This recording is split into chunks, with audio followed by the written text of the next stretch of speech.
Hi, this is Scarzig, and welcome back to another installment of Duelyst. I went ahead and swapped out the Keeper of the Veil for another Frosthorn Rhino, like I was talking about last episode. So let's go ahead and hop right into the ladder. Ooh, got a match right away, perfect. So we're up against Lionar. As we saw, they aren't too much of a threat. Really prominent Lionar deck right now would be their mid-range Keeper of the Veil deck. So, hopefully I'll be able to keep up my streak against that. Jaxie to open up with, that'd be really nice, and I'll keep the Hailstone Prison to deal with early Windblade Adept, probably just to slow him down a bit. Okay, yeah, so I could move forward Jaxie into Hailstone Prison to get the advantage. I'll save the Razorback, that way I can play it next turn, and buff the Mini Jax if it dies. So first things first, let's go ahead and play the Jaxie, so that we actually have enough mana to play our spell, and we'll end our turn there.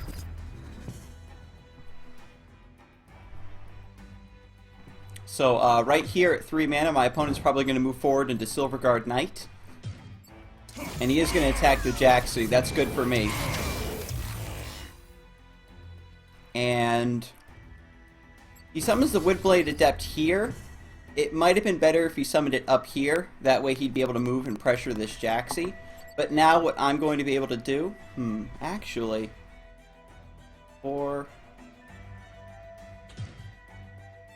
yeah, I'll move up and play the Razorback. I'll play the Razorback here to try to deny this mana. And that buffs the Jaxie. Perfect.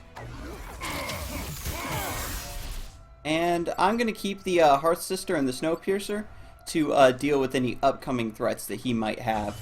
This is a bit different from my normal playstyle, where normally I'd be trying to body block with my General, and he's going to play the Ironcliff right next to this thing. He does not want to deal with it. And what I could do for 5, 6... yeah, I wouldn't have enough. Even if I equipped the Snowpiercer, I wouldn't have enough to kill this. But that's why I held the Hearth Sister, because I can just switch places with it and I won't have to deal with it. But I think the play now, 3... yeah, 5 mana, perfect. I can just send this back. And then just come down here and clobber him with the Snowpiercer. Lay all this damage down. So Lionar, I think, is still pretty good on the ladder, but I think they just struggle against Vanar. I'm going to keep the aspect of the Drake here, so that when if he does decide to replay that Ironcliff, then I'll just transform it and kill it. Oh, Silverguard Knight. And a Jaxie of his own, okay.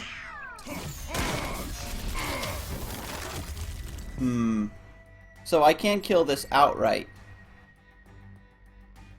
And then that leaves the Jaxie alive, which is a bit of a problem. Because I want to make sure... basically, I want to make sure the Jaxie dies on his turn. So that I'll be able to kill it with... well, if I kill it with my Mini-Jax, then it'll die anyway, it'll trade. So... if I can kill it this turn and then just shoot it... with the Hearth Sister, I can swap it into melee range. That's tricky. Plus, I have to kill the Silverguard Knight anyway, so... maybe I don't need Aspect of the Drake. Oh, if I hit this thing with Mark of Solitude to make it a 5/5... yeah, let's do that.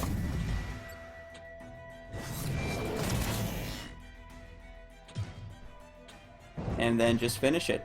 Bada boom. I actually could have Hearth Sistered as well to get the that Silverguard Knight out of the way, I think, but that was the cleanest victory. I'm max level on Vanar now. I've been playing him for quite a while, and we got a little win streak going. That's good. Alright, very simple game, very one-sided. Again, low on the ladder. I'm trying to be as descriptive as possible so that these are a bit more educational. Because I know that a lot of gameplay that you'll see is going to be S-rank, top-of-the-ladder stuff. And a lot of that, you know, has a lot of very, very well-crafted decks that newer players aren't going to be able to emulate properly. So something like this, even though with the Frosthorn Rhinos and whatnot, it is like beefier, but hopefully my explanations will make it a bit more palatable for somebody who might be running a Pauper deck or just getting into the Vanar faction. That is my hope, at least. So if you have any feedback in that regard, please leave a comment. And is this the same guy? I need to start looking at my opponent's names. That way I know if I'm up against the same deck. Ooh. Actually, yeah, let's do Crystal Cloaker into Primus Fist. So this gets buffed to a 3-3. I have board control here. If he moves straight forward to block the Crystal Cloaker Infiltrate, then he's still going to take some pretty serious damage. He could probably step up and then summon here to block the Infiltrate and not have to tank as much with his General. Don't do it. I don't think that's a good idea to walk too forward.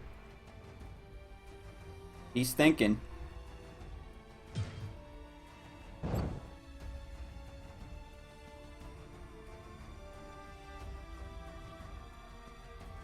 Lasting Judgment.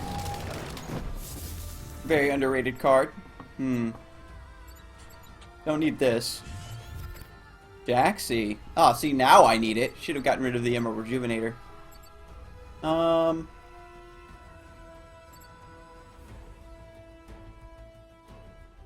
Yeah, I can't really do much. We'll just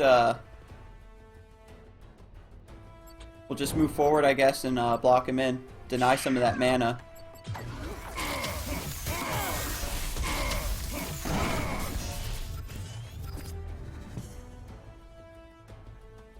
So, Tempest would be really good here. Attack the Jaxi and then Tempest. Silverguard Knight instead. Okay. I do have the Chromatic Cold to counter that. The Chromatic Cold takes it down to a 1-3. Then I can just attack both into it. Jaxi survives another turn to get more value.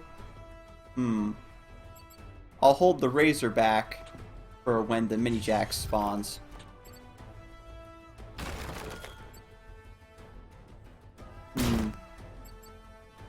And we'll attack. And I kind of want to hold this Hearth Sister to deal with any threats later on.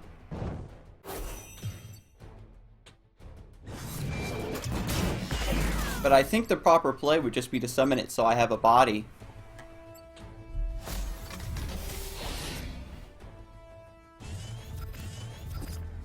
Because with the Chromatic Cold in my hand, got a Mark of Solitude now, I think I'll be able to deal with any threats that he has naturally.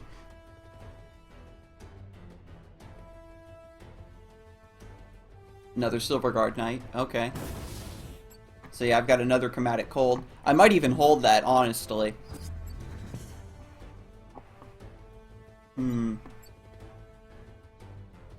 Yeah, because if I play Razorback, then it'll buff. Yeah, so I'll attack with the Jaxi first, then play the Razorback to buff the Mini Jax.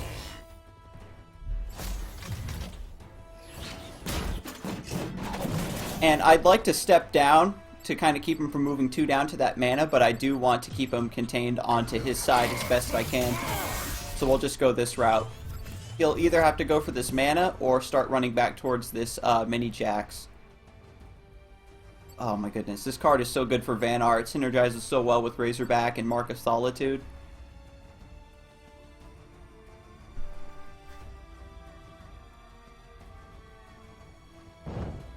I'm not even sure what I would do in the situation as Lion-R. Ooh, Martyrdom. Very nice. Only gives me 1 HP back and lets him take out that very high value threat. And Ironcliff? In all last episode I was saying Ironcliff Golem, and I believe it's a Ironcliff Guardian. Ooh, high hand.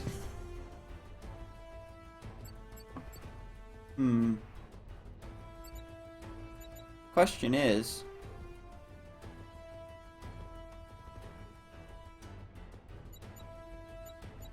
Hailstone. Actually, yeah, he's at 6 cards in his hand, so Hailstone Prison kills that outright. Good lord. And, We're gonna body block here. And we're gonna play the Frosthorn Rhino here to make absolutely sure he can't step around us to get onto this side. And next turn I'll be able to infiltrate the Frosthorn Rhino. Because it gains celerity as you complete that first move, you'll be able to basically unlock your second move with that card. But High Hand, very interesting card to see outside of Gauntlet mode.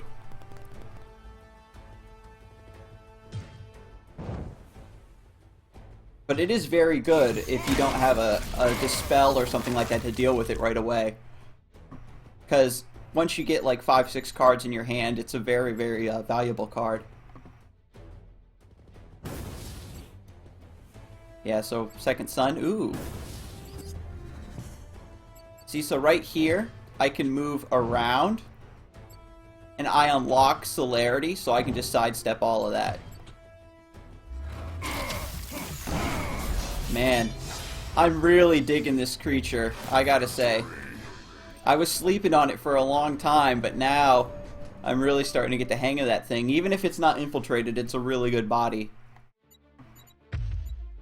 Alright, we're hopping right back in. Songhai. Excellent. I think Songhai actually does pretty good against this deck because they have a lot of burst, and it doesn't really matter how aggressive you are as long as they get the cards they need. The Hearth Sister I don't think is going to be a very good card in this matchup. Actually, I'll hold on to it in case there's a Heart Seeker.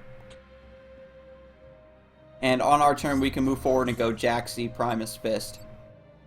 Because having that 1/1 ranged unit, I think will be pretty good in this matchup, especially if I can get a buff on it pretty soon.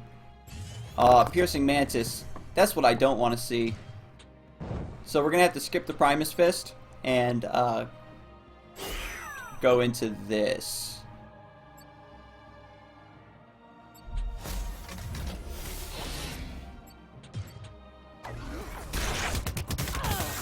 Alright. I'm glad I kept that Hearth Sister, because I completely forgot about Piercing Mantis. Songhai likes to run those. Once they get Sword of Mechazor, it's basically an upgrade. That 2-drop, besides having a 2-drop or a 3-drop, isn't really going to matter. Because once you play it with an Inner Focus, it's really good wave clear. Like, board clear, I mean to say. League of Legends terminology slipping in there. Forgive me. Twin Strike? Okay. I can respect that. I get my mini... Oh! Oh no! That's rough.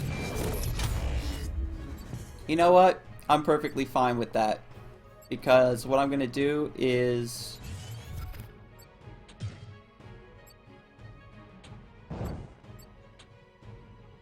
Since he had to move back to kill that mini-Jax, he's starting to corner himself, and I think I'll just be able to just pressure him really, really hard onto his side of the field. And now he's going to have to aggressively move forward up towards me. Yeah, you see? In order to fight his way back out. Ugh. Man, very rough spawns. For the mini-Jax, I tell ya. Saber Spine Tiger getting some value because it only takes 1 damage. Oof. You know what? That's fine. Jaxie's been spoiling me with really good spawns, so can't complain when you get the 2 spawns right next to the opponent.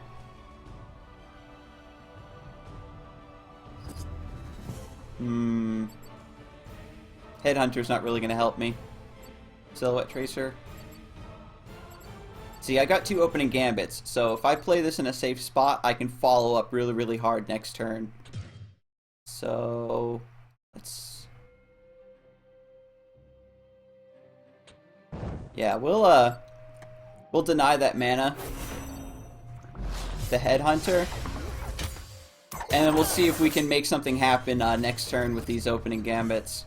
I'll play Emerald Rejuvenator to top myself back off at 25 health. And then if he doesn't move or stays in this general area, then the Headhunter can come down and drop his damage. Okay, so he's making a run for it. He's going to take 1 charge. Very nice. He can drop something Inner Focus for backstab as well. Excellent. Now, is he going to backstab me or take out this headhunter? Okay. If that's how you want it. Yeah, see, here's that burst damage coming down I was telling you about. Yeah, so he's definitely having his way with me.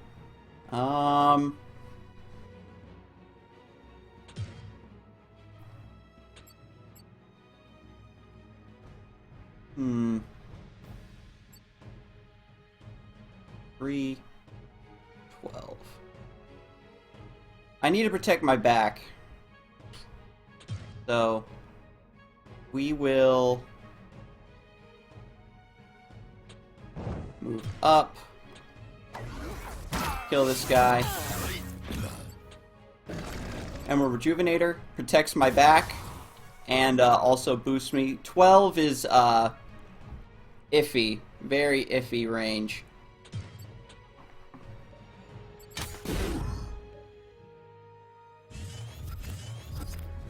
So at 5 cards in his hand, 6 mana, 7 mana if he can grab this mana tile. He has the tools, I think, to be able to burst me down. Yeah, see, he's going aggressive. He doesn't care. Emerald Shroud. Okay, that's fine.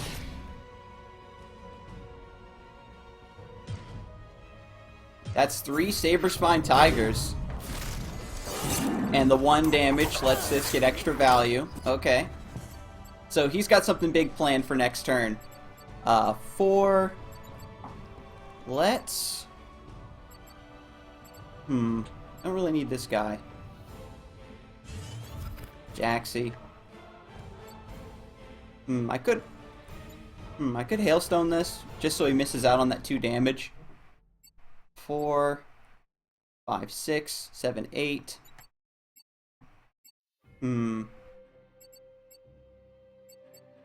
Actually, I think Tracering out might be the proper play. I can move down, kill this, Tracer out, Fenrir Warmaster.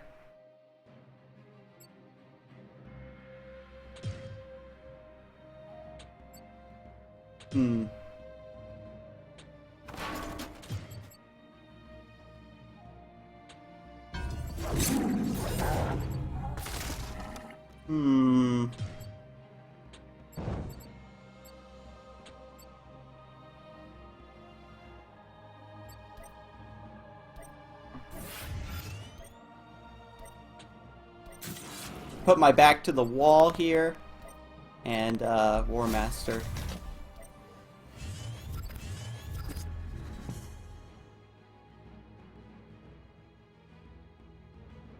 I'm still in kill range, so this is actually making me sweat a little bit.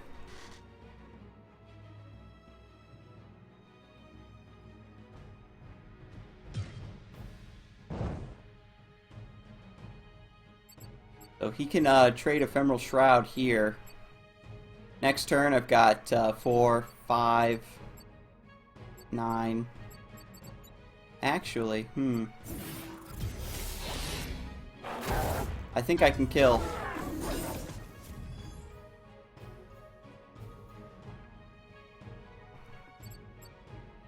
If I transform with the Drake, 4, 5, 6.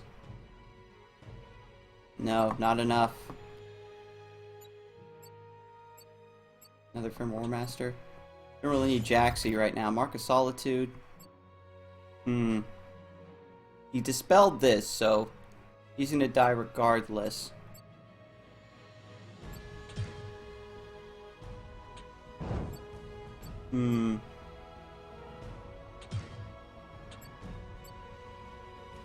Wish I would have got like a Chromatic Cold or something, maybe. 5, 6, it's 11. So close, so close.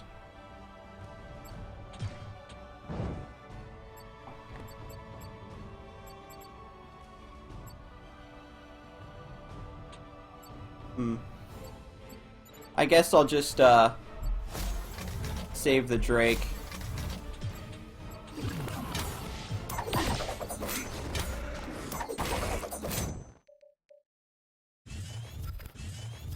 All the Hailstone Prisons, they aren't too useful in this matchup, unfortunately.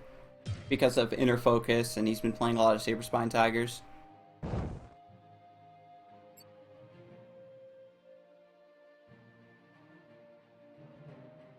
Aw, man.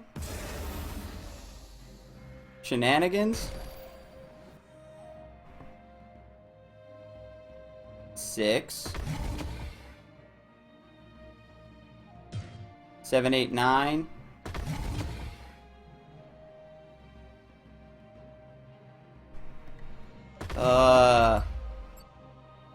So close.